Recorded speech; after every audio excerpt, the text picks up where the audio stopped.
Hello and welcome to another update video about Bitcoin. Yeah, we are still stuck here in this sideways consolidation phase.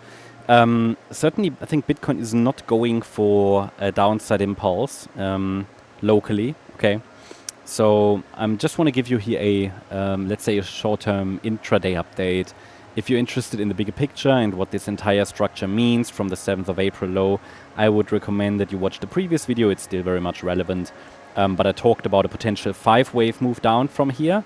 That would have given us a nice lower low in the blue zone here between 83 and 82K, where, you know, the price could have completed the wave 4. But this upside momentum we see right now, while it's not impressive and nothing game-changing, you know, it is still something that I'm watching, because if the market now breaks above the D-wave high at around 85,600, that's the Saturday high, slightly lower than that, depends a little bit on the exchange, but round about 85,600, then it could indicate that this fourth wave unfolded as triangle. That's something I talked about throughout the week, and also in the previous video I mentioned that it could be a triangle here, right? It's just something to pay attention to, because wave 4s can be triangles.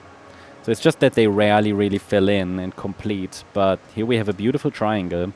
It's just that, well, they can, you know, they have patterns of indecision. So the market hasn't decided yet if it wants to go higher. But a failure to form 5 waves down could be a hint that the market plans to go a little higher. And any break above the D wave high, normally we say that's the first confirmation only in a triangle. It's more like an indication. It's not really confirmation. It's far from certainty anyway. There is zero certainty in markets anyway. So, but yeah, any break above that D wave high, it could be a hint that we're going higher in the 5th wave, for example, there. And you know the targets already. I mean, if you watch the previous videos, then you know already that the 5th wave should take us to 87,900 to 90,280. Yeah, in a 5th wave, into that area between the 100% extension and the 123.6 extension. So I just wanted to highlight again what are the levels to watch for should this wave 4 has formed the triangle. Now, this is, again, it will only get confirmed further with a break above that last high. And ultimately, there's a very, very clear invalidation point for this 4th wave triangle, which is the intraday low. So any break below that at 83,950 roughly would open the door again to a wider wave 4. It is what it is. We're just chopping around here. The context hasn't changed at all throughout the week. So the analysis this week is completely unchanged, still following the same patterns.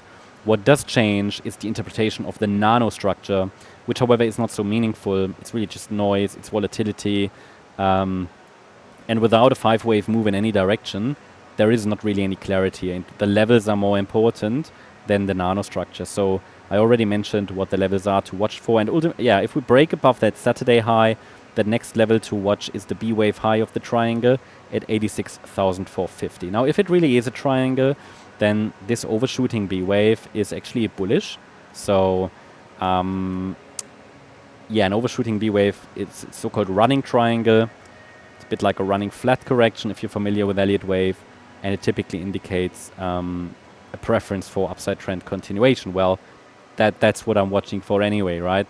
Further continuation in the white scenario.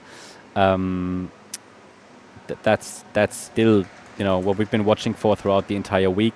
Potentially a 5th wave up and into this area between 87,900 to 90,280. But someone commented in the previous video that I'm very optimistic. You know, am I really? I mean, I tried to really explain in every video throughout the week that it's still, you know, we have to be cautious. We don't have an impulse to the upside. This is only a diagonal pattern, and we're basically just moving up and down in corrective structures. So I don't think I'm optimistic.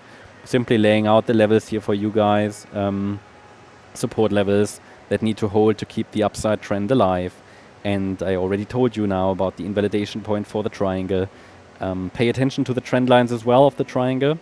And I would say expect some volatility as we're heading into a new trading week. So that's the update about Bitcoin. Hope you liked the update. If you did, please hit the like button, leave a comment and subscribe. And if you really like the content, then please check out the channel membership. Thank you very much. Bye-bye.